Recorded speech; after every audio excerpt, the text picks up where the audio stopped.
Welcome to Mind Games Reacts. This is the psychological analysis, sports psychology analysis of the MDI Cup finals between the three-time world championship team and the upstarts from Live Keep Pushing.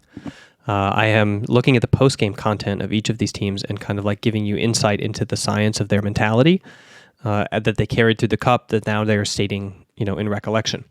And I've just finished the one of the main tank of the championship team that lost. His name is Now. You can check out that video. It's linked down in the description or probably in your sidebar somewhere. You can find it on my channel. Now we're going to go through GINGI. He is the kind of like one of the other captains or like veterans of the championship team. And he's going to talk a little bit about his mindset and the fail. And I think it's pretty important. I think that each of these veterans kind of made like game-losing mistakes. Which is key, because if it had been the rookies that had come on their team that had made these mistakes, things would be difficult after. Or not difficult, but there would be challenges from the sports psychology perspective that they would have to make sure that they got right so that their team improved instead of got worse for the next finals. But yeah, let's hear what he has to say. Shit happen, best come back strong and win like you always do. I mean, that's for sure. It's good to get a slap in the face once in a while. And Oliver has just subscribed. That just makes you hungrier, At least. Yeah, I mean that's the important part, right? Is like the effect on motivation. Now's perspective was a little different. He said when you lose, you learn more from your losses and your wins, and I kind of explained the science behind like why that is in terms of attention to your mistakes and how to counteract that so that you learn as much from your wins as your losses. That's, I would say, without exaggeration, that is literally what I built my career off of. Was like I was coaching teams back in 2014 and 15. And the simple thing that I did was teach us how to win as much, learn as much from our wins as we did from our losses. And then we learned twice as much in training. Because the way that esport trains, outside of like these player versus environment speedruns like MDI is usually against your opponents, right? So you're playing against your opponents in a scrimmage, or like you're playing on the ladder, and you win half and you lose half. Like let's just say that like, right, this is 50-50. So that means from half the games you're like learning more, and from the wins you're like learning less, which means you're never getting anywhere ahead of your teammates or your opponents that you're scrimming against. Now let's say it's even worse. Let's say you're better, so you're just beating them and they're just losing all the time.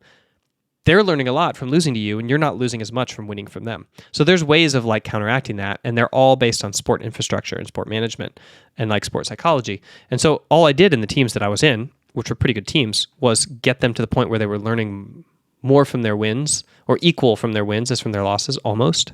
Like not 100%, right? But like we're trying to just like move the needle here. And that just led to like great success because no other teams were doing that. So nowadays, I think, especially in League of Legends, like the system is set up more that you kind of like analyze your wins and you're testing things and you're constantly doing experiments and you're constantly like kind of improving, even if you're not losing.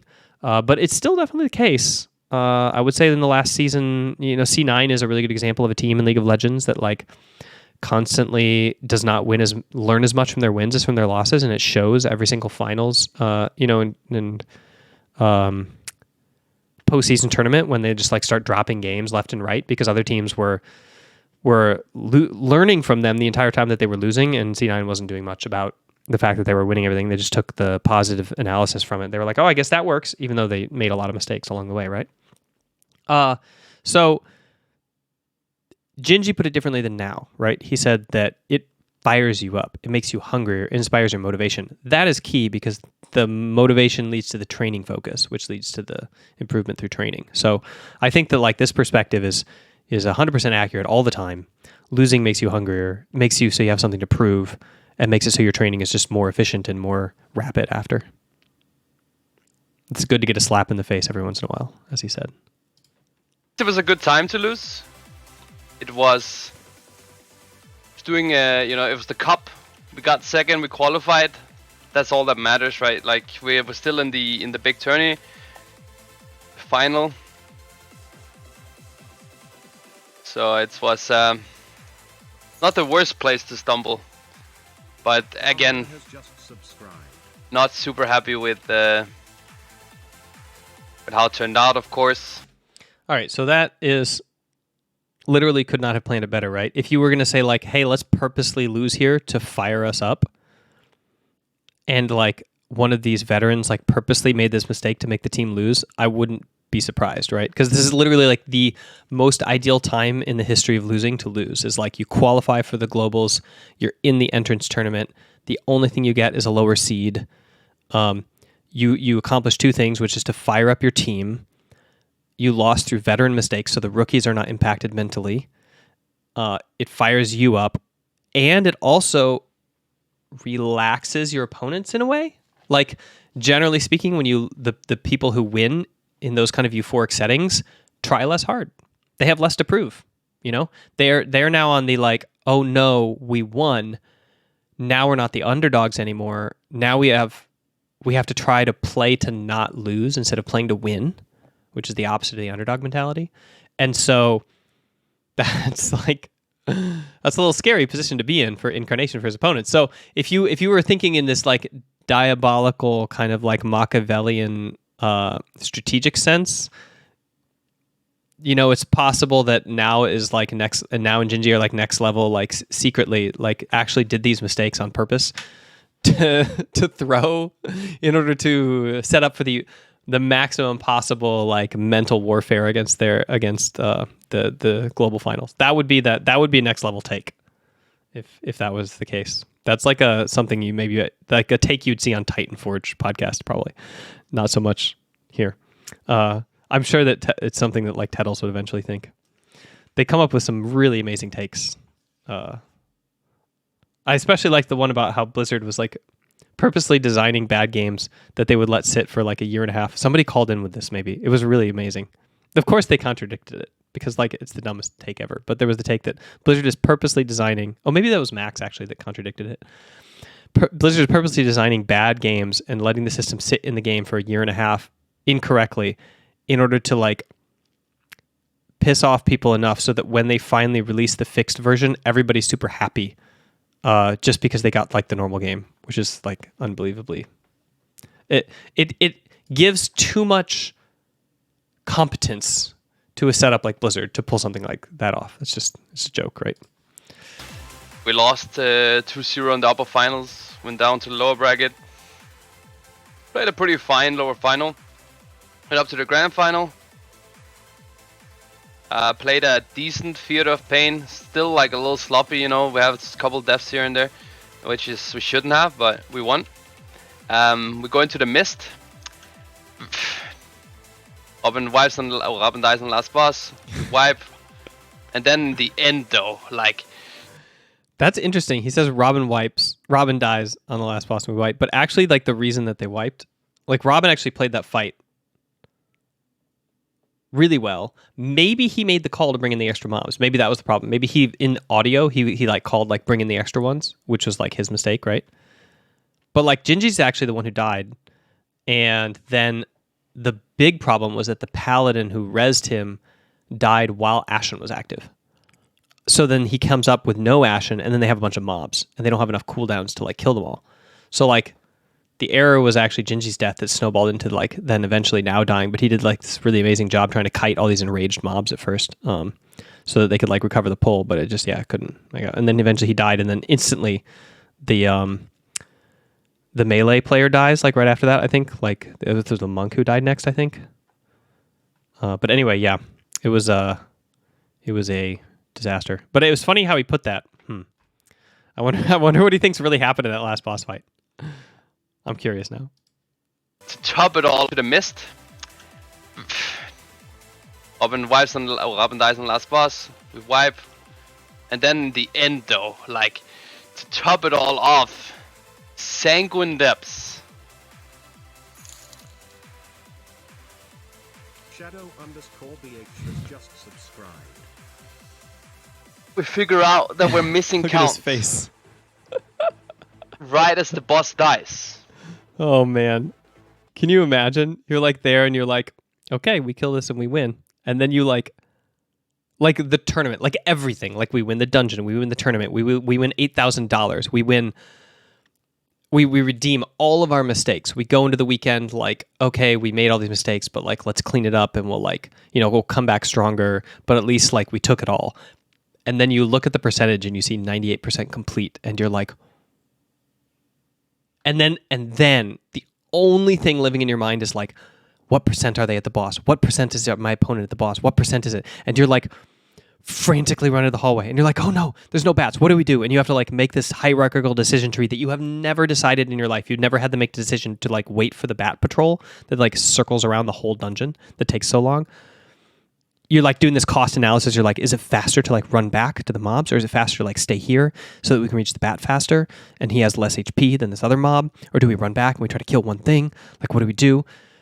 And you're like trying to like make all the decisions, and at the same time you're like, what went wrong? And at the same time you're like, oh my gosh. You're kind of like hoping your opponents mess up, and at the same time you're like, no, that's not a competitive thing to do. Like, we should hope that we can like eke it out. And it's like your brain's in like, oh, can you imagine just like going from the mindset of like, hey, we won it all, to like that in like one snap of a finger? Yeah, I'm gonna rewind a little bit. Look at his face. Oh, you can tell. We figure out that we're missing count. Oh my gosh. Right as the boss dies. I'm like, we're missing count. And that's a meme normally. But I was serious this time. So apparently it was because Robin, he forgot. Well, not Robin, but Robin went in and pulled the pack with Frogglaive. There's a lot of acolytes and some oppressors. Normally they chain and the whole pack comes out. They don't normally chain. But I mean, maybe they normally get pulled all, but like you have to throw glaive on the two that are not chained. There's like two that aren't connected to those pack, the whole pack. There was one oppressor and one acolyte. There's one usually there's one acolyte that stays and one oppressor that is like usually linked because it's like close enough. Or like what you do is you walk into the doorway. If you walk into the doorway, you body pull the farthest oppressor.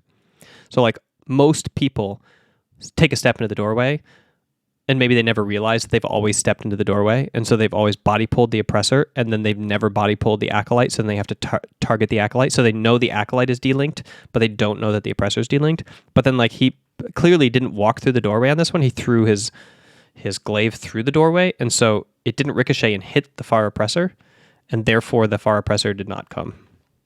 And neither did the acolyte, by the way. Get pulled. So when we walked back after the dungeon to check which mob we were missing, there are two shitty mobs standing there.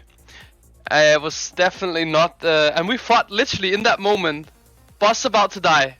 Well, GG's guys, we didn't play so well this weekend, but results are results. At least we ended up winning, right? That was. So they were thinking it. They were like, oh well, at least we win. And then that was what I was thinking. We can just shake it off and make some improvements for next time and play more consistent. But well, same result. They have to shake it off, play better, and get more consistent. It's just that they lost and they didn't get the money. No. That's not how it had to end. That's not how it had to end. Of course not. Oh, goddamn. That was unfortunate. And then we had to run all the way back. There was not even a bat in the hallway to snack or anything, dude. It's not the nicest way. So all of this focuses on like the final mistake they made to like lose it. So I'm wondering like now the first thing he did was like, okay, yeah, that last thing was unlucky. Maybe he's downplaying it because it was his mistake, and he's more concerned with like the mistakes that he made that were not easily raceable. Like he's never going to make that mistake ever again, right? It's just like an easy like, oh, well now I know that, right? But it's the previous mistakes in the other dungeons that led to them having to play the decider match that in his mind were like more important. So he immediately went to that. But like, yeah, this is a brutal realization for GINGI to go through. So maybe like that's where he's fixated right now. Way to lose. What can you do? We shouldn't even have been in that situation in the first place. Now we get to it. So this is like the championship mentality, right? Where it's like, that's completely irrelevant. We shouldn't have been in the decider match anyway, because why? The only reason why we came into that third game is because we played sloppy previously, so. Okay, so there you go. Like, this is probably why, yeah. Anyway, this has to be reflected in training, not just conversation, but for these guys, like, it's probably reflected in training. It's not just like empty talk, right? This is actually hounding him mentally. We put ourselves in that position. There's no excuses, just us being bad. Radooms, thank you for the 3 months. Ollie, thank you for the 30 months. Gingy Love from Serbia. Echo till the end, thank you, man. When it's not too painful, let me know I got memes. Just post the memes already. It's fine. I'm gonna fast forward. Been a while since I've seen Gingy pop his pecs. Okay, so we There can you see go. Papa's specs. All right. I think the next thing is like at Check. 8 minutes. Yeah. I'm just gonna fast forward here. Fuck it. Okay, he's gonna play the replay here.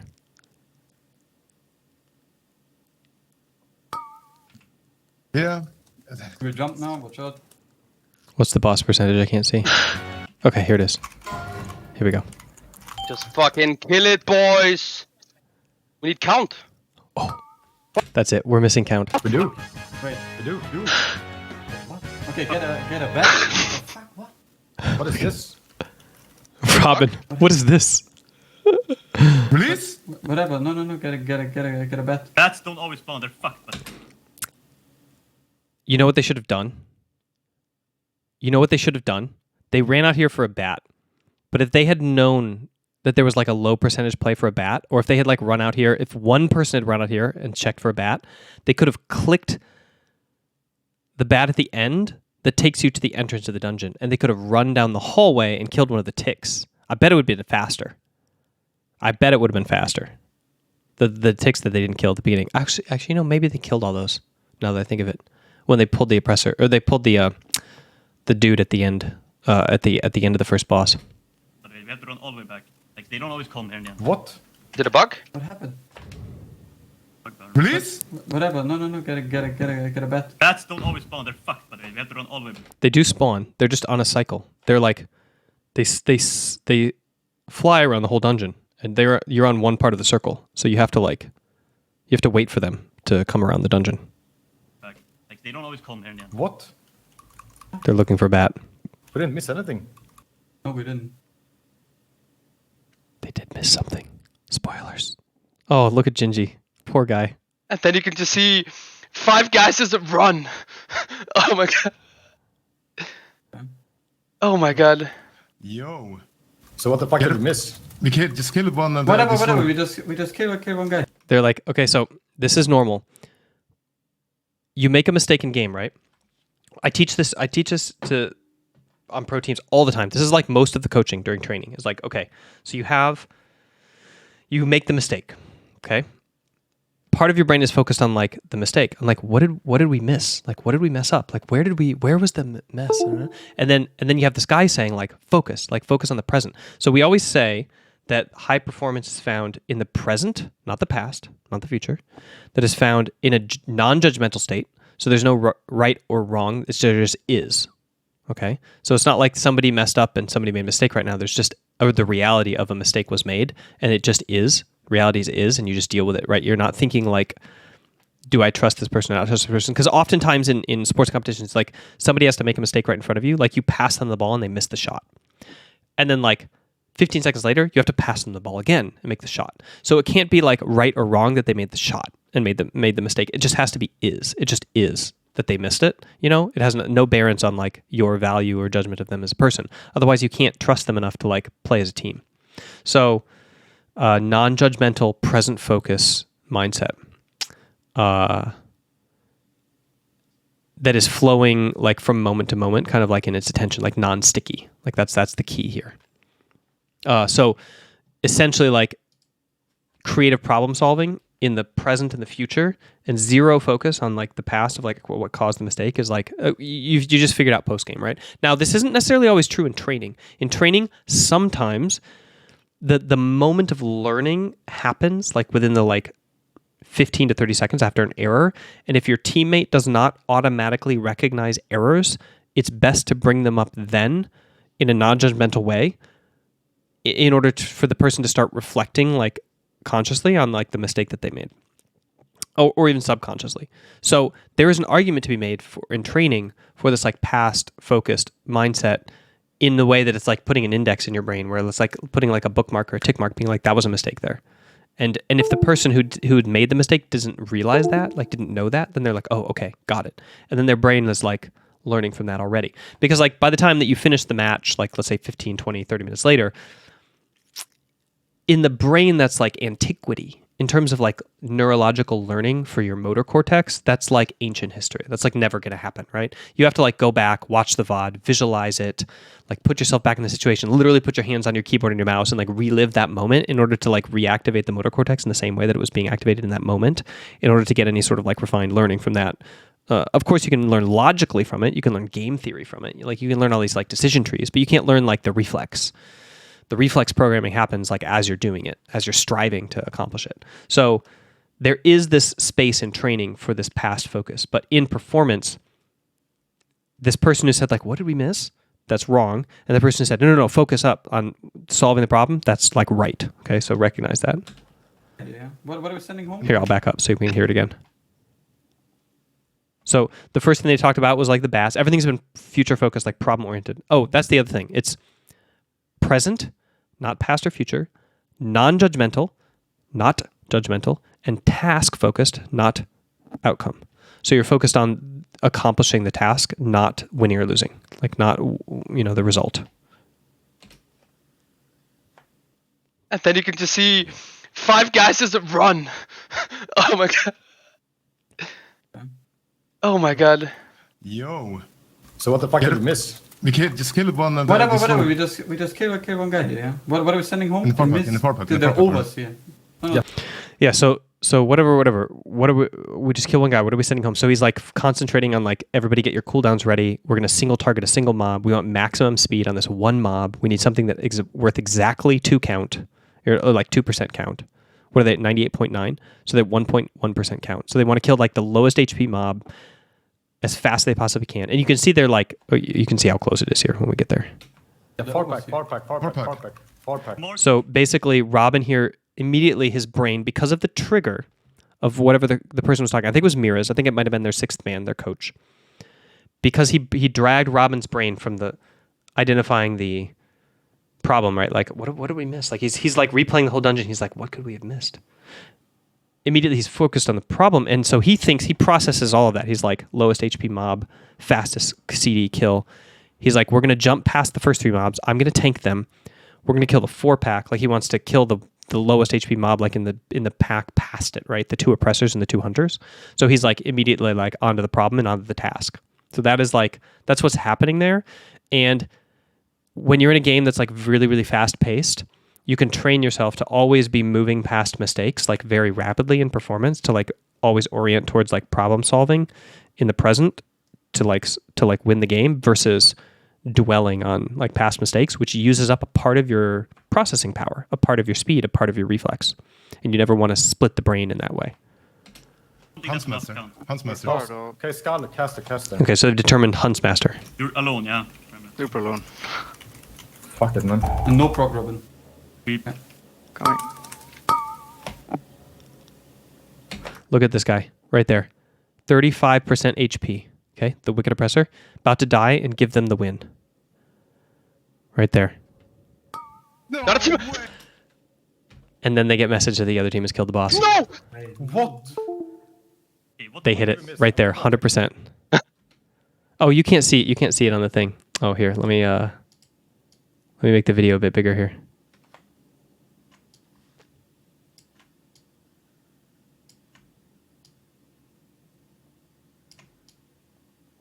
Okay, let's watch this pain and agony here. Okay. Huntsmaster. Okay, Okay, Scarlet, so here we go. You're alone, yeah. Super alone. Okay, so here, see this Wicked Oppressor, 91% right there? Okay, that's what they're targeting. Coming.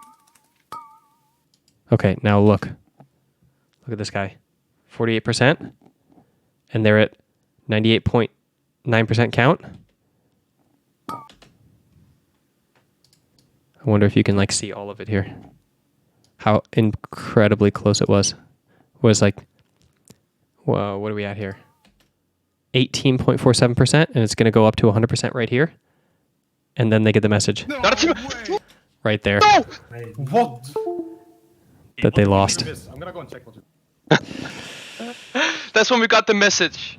Right there. The other team has won.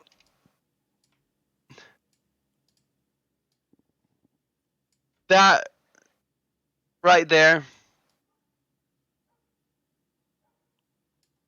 That was the reaction. Holy fuck! It's so bad, dude. You know, like we didn't even know. Oh my god. I think it's just it's. Oh.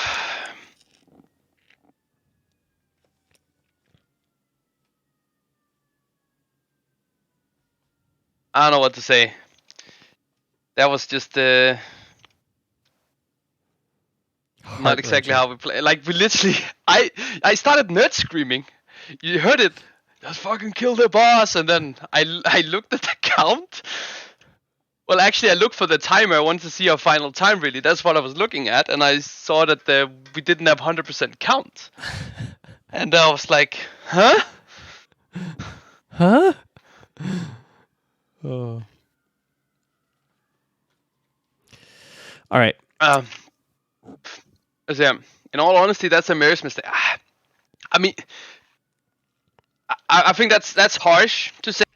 So Mirrors is their sixth man who sits out, and like his job it is to like essentially pilot the dungeon in a way, from the VOD, from like the point of view of the players. Okay. Because you don't exactly know to look for it if it hasn't happened to you before. Right. So like the solution here is pretty straightforward. They go into every single dungeon and they go to the checkpoint before the final trash pulls. The checkpoint before which they would have no extra trash ever to pull, and they're pulling 100% of what's left. Okay? So every single dungeon has this point where after which there is no more trash, or they're pulling all of the trash that's left and like the last variable trash that you can pull. Okay? And so it's really easy to have 8 numbers, 8 points in 8 dungeons that have 8 numbers, and you must at that point have this percentage to like complete the dungeon with all the rest of the trash. And so it's really easy to just make that, and then Miraz can just look at every single point that they get to that exact point in the dungeon. He'll confirm that they have the percentage necessary to not pull any additional trash, and that checkpoint will happen like right before they don't have the option anymore to pull anymore, you know? And then problem solved. Like they've never had that mistake happen like in a tournament where they were winning first or second place, right? It's probably only ever happened in training, which is why he said it's a meme. Like, oh, we're missing count. Like, what? No, it's only happened in training. But by the time they get here, like, their routes are perfected, and their route was perfected. It's just the pulls were not. So, like, what if there's some other random mob that never gets joined? Or what if there's some mob that, like, glitches into a mountain and nobody knows it? Or what if there's some mob that gets killed by an NPC? Like, let's say there's some mob that like blows up another mob and it doesn't, for some reason, or it's mind controlled and it doesn't count. I don't know. There's all sorts of like glitches that could go wrong in a tournament that like wouldn't allow for a replay, like wouldn't allow them to like replay the tournament, you know?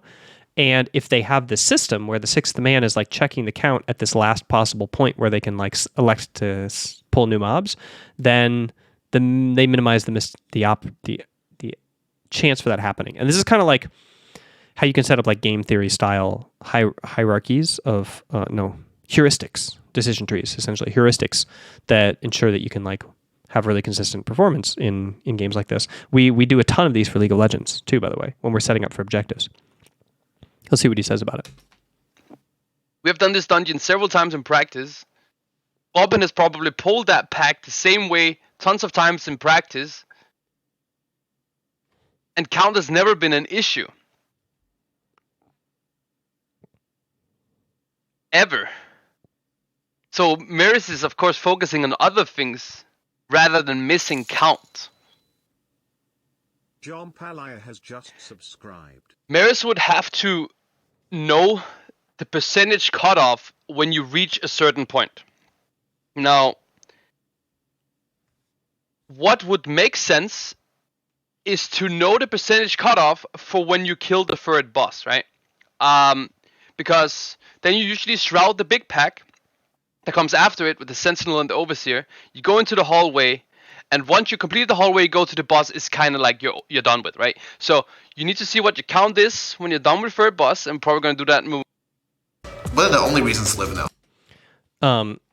So yeah, he basically came up with the same solution, right? That like basically like that's the way you do it. And actually, it's interesting to note that if you watch GINGI's video, which is like, you can check it out on my YouTube. It's gonna be like the video after this one, or it's on my channel. I'm kind of like recording them separately, so you can go check out Dorky's video. I don't know if I said GINGI's video, but what I meant was Dorky's video. You'll see in Dorky's video that they have a note on their map that shows the different options for count that exist, like after a certain point of Mists of Tyrna Scythe. So like when you jump down from the final boss, there's a whole bunch of different like levels of count that you can have, and like he just has like this note that has like this much percent, this much percent, this much percent, this much percent, and then has the solution. So like if this, then this. If this, then this. If this, then this, for like all of the different scenarios that they could have. So like they've actually kind of done the work, I guess, for like that kind of situation, which is probably one of the reasons that they won when Echo messed up. It was like they're consistent enough and like high enough level that, you know, they have accounted for those things, and they're not doing it with a 6-man. They're doing it like in their own, you know, in their own MDT program in the game. In case anything happens ever again. And then you can have the bats as backup, right? But since it's never been an issue before, it's not really something we've been looking at. Or expect him to look at. But I guess it is now. I guess it is now. Yeah. So that's pretty much it for GINGI. Like he goes through his mindset there, and that those are all the notes that I had from his like posting. I'm sure that he's talked about it more. He did like an 8-hour stream. You can go check out the whole stream. There's his Twitch on the video, kind of above his link, and his sponsors are in a different spot, so I wasn't able to show them. But they cycle through on a stream. I think it's Logitech and Diverge Fitness, the same ones as now.